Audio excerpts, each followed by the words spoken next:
CGC Trading Cards announced a massive update and some huge changes today that caused an absolute uproar in the Pokemon community. We're going to be talking about it because there's some good stuff that happened, some bad stuff that happened, and some very bad stuff that happened. But if you find this video informative at all, please drop a like for me, subscribe to the channel with the bell turned on. Let's go straight into it. CGC Trading Cards and CSG will combine to become the world's second largest card grading service. And this was posted today, June 20th, 2023. So I think we all know who the top three dogs are. First of all, PSA and CGC and Beckett. Now we'll get into this a little more later, but CGC is literally copying both of those companies at this point. And then they're just gonna call himself the second? Hey, yo, that's kind of crazy, bro. So as y'all saw in the intro to this video, this is what the old CGC labels look like. Let me try to get this focused for y'all. So that gives you a look at like the 10 and the 9. And this is what the back of the labels look like. I brought up an error card as well so I could show y'all some of the stuff on this puppy because we'll be talking about that a little bit too. This is what their new labels will look like. So it's a complete difference. One thing I noticed is like, it's like a tamper sticker or something like that up here. So you get some shiny, like a shiny little sticker, which would basically be the same as the very top bar on this CGC label. One thing we haven't seen, or at least I haven't seen anywhere, is what the back of these labels are going to look like. I actually like this thing, this little silver square right here on the old labels, because if you look through the side of the slab, I know it's probably not showing up on screen, but it actually looks like that thing goes down into like the acrylic or the plastic casing, which was pretty cool. And I don't know if they're bringing that back or not. It just seems like we're not getting a lot of information on this. So when this was sent around my Discord, it got sent really early today. Y'all join the Discord for fast updates on stuff like this. The first thing somebody noticed was that the Illustrator 10 literally doesn't even exist with CGC. They've never graded a 10 Pikachu Illustrator, which I just kind of crazy. It's like not false advertising, but like a little bit seems like that. I don't know, just kind of weird. The first major change is that CSG, which was like their sports and stuff over here, will now also be under CGC and will be cased in the same slabs as Pokemon, Yu-Gi-Oh, and all that. I don't grade sports. My opinion on this doesn't matter, but I actually think that's kind of better. I like them all clumped up under one thing. Like PSA clumps it all under one thing. They said they did like surveys on this, focus groups, yada yada. Basically just got a bunch of opinions from people that decided this major massive change for a huge company. All right, now let's talk about the change in their grading scale, because this is absolutely huge, and I think this is what a lot of people are just pissed off about. It will now be on a Gem Mint 10 grading scale and an upgraded label. And what they mean by the Gem 10 is kind of crazy. So for one, they're taking decimals away. You cannot get a 9.5 anymore. You can't get an 8.5. It's all going to be rounded numbers, just like PSA. So we're going to get the 8s, the 9s, the 10s, but you can no longer get decimals with CGC. And that's for sports, Pokemon, all that. It's all grouped under CGC. Another big thing, and I think this is probably what has people riled up the most, is that they're taking subgrades away completely. You can no longer get subgrades with CGC. I read something that said that 5% or less of people that grade with CGC actually purchase the subgrades option, which could be true, but also at the same time, like, I don't know. I've graded tons and tons of CGC subgrades, so I don't know. That's aside the point. No subgrades, just like PSA. Gem Mint 10 grading system, just like PSA. Note that while I'm saying these things that they're kind of, it feels like they're copying PSA on, these are things that gave them a competitive advantage, like over PSA. If I'm gonna grade with PSA or CGC, PSA holds more value unless you get like a perfect CGC 10 with subgrades. So now they've eliminated the subgrades and they've eliminated the decimal system, which gives you a more accurate grading feel for your card.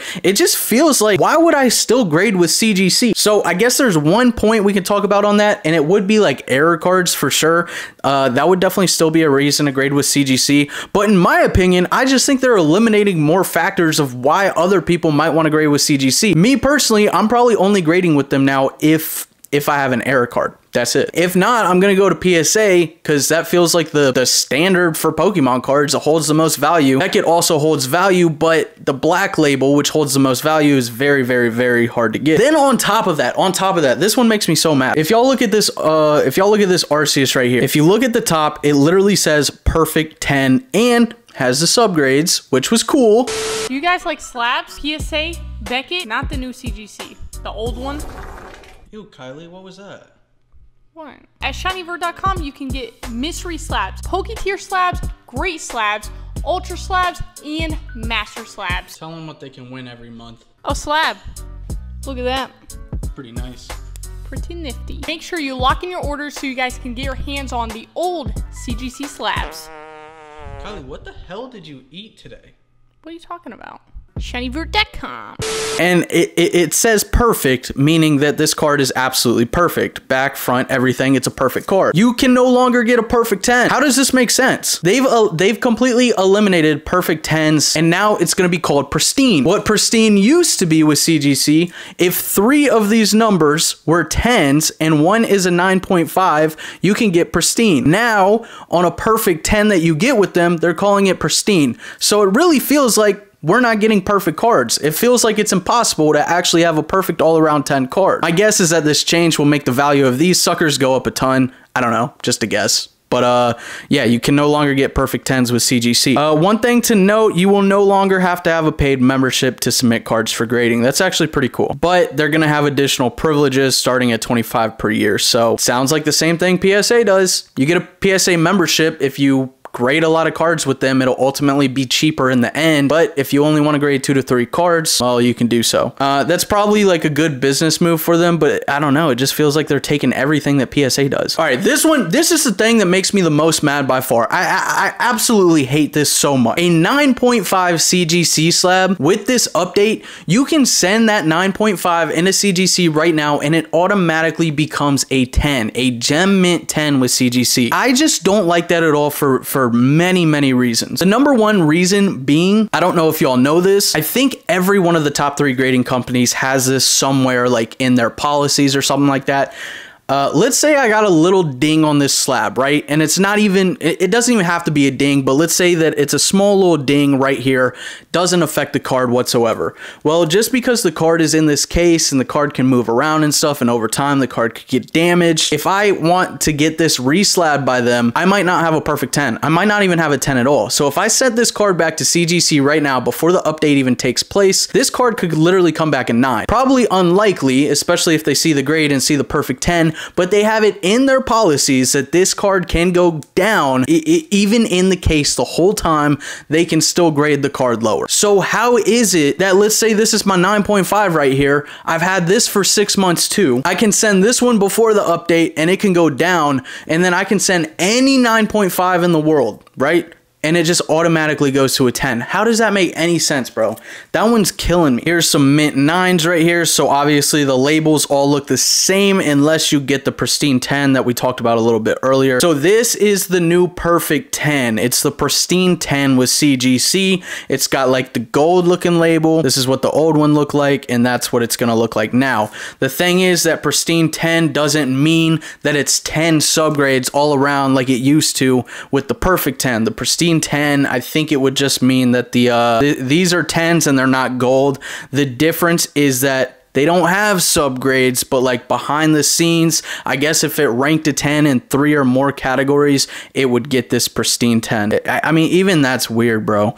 And then like with the golds, this update will be rolling out in mid-July. If they're received on or after that date, you'll get the new labels. I think that means if you want to send cards in right now, you can still get the old school labels, which is pretty cool. So if y'all like the old ones, I'd go submit them right now. If you're getting perfect 10s, again, I feel like these are going to skyrocket in value, especially over the next few years, because they won't exist anymore. That's not investing advice, just an opinion. That's my personal opinion. Oh, this is what I was just talking about. Cards previously graded Gem Mint 9.5 will automatically be updated to appear as a Gem Mint 10.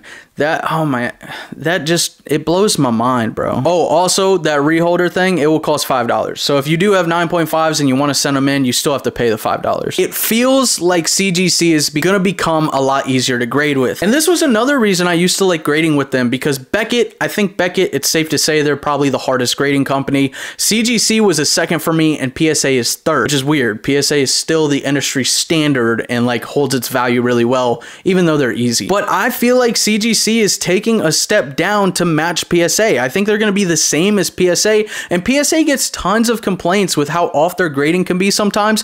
It just doesn't make sense, bro. Some of the changes they're making, it just seems like they're doing a big downgrade. They're becoming easier to grade with, have gotten rid of subgrades, which, you know, put them over PSA for like I'm not saying it made them better, but if I'm going to grade with PSA, but you know, I really want to see the subgrades on this card. Like, okay, the reason I graded this card with CGC, was because I thought it could get a perfect 10. And I know some of y'all are probably like, oh, he could have just sent it to Beckett. I personally like CGC, or did like CGC better than Beckett. So I wanted the subgrades and the perfect on the CGC thing. Now that's out the window. So I'm just going to go to Beckett or PSA. It just seems like there's so many different little things that gave them small advantages. Let's talk about the labels real quick. This will be the last thing. This is just opinion based, and I'd like to hear y'all's feedback on all of this, but especially the labels. Do y'all like the labels better? I will actually say that I like the labels better. And it seems like from everything I've been reading, nobody likes these changes. Nobody likes the updates. And maybe they're just mad at some of the updates, like the subgrades, the perfect 10 being gone. And so people are saying they don't like the labels, which maybe that's true. Maybe just most people don't like these labels. I mean, they're definitely not the most appealing ever, but I do like them better than the old CGC labels. Personally, to me, the old CGC labels just look super, super old and really outdated. I definitely did like I like the silver thing on the back. That could be on this one right here. And then this gold on the perfect 10, it just looks like mustard to me. I never really liked that too much. So these new ones, if they're actually like really shiny, because it looks like they're reflective kind of if you were to turn the card, that could be cool. I'm actually a fan of the new labels. They're not like the best thing in the world to me, but I hated CGC's old labels. I just like the casing. When I said earlier I like them better than Beckett, I like the casing a lot better on CGC slabs than Beckett. But that's it. What are you guys excited for this? Are you mad at this? Do you like the labels better or not? Personally, I just think it's a lot of stupid changes. I think they've eliminated a lot of competition advantages that they used to have. I think they made a lot of not the best choices here. Let's talk about it in the comments. Again, if y'all enjoyed this video, please drop a like for me. I didn't plan on doing this video today. I just saw this information come out and hopped on it. And if y'all want to see me do some insane Pokemon trading from my personal binder, yeah, y'all know how it works. I get finessed. Go click on this video right here. Thanks for watching, boys. See you in the next one.